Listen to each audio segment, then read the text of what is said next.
কি ব্যাপার? তুমি তোমার গরুর দাম তো দিয়ে আসছি, আর কোনো দাবি দাবা আছে থাকলে বলো, অসুবিধা নাই। আজকে ঈদের দিন, দরকার হলে কিছু টাকা দিব না। আমি এই জায়গায় টাকার জন্য আই নাই। তাইলে কেন আসছো?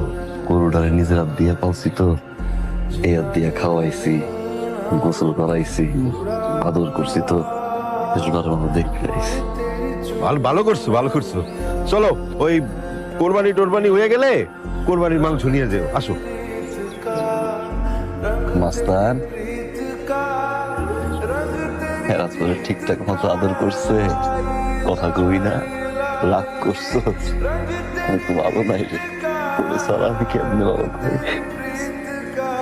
বুকটা খালি হয়ে গেছে।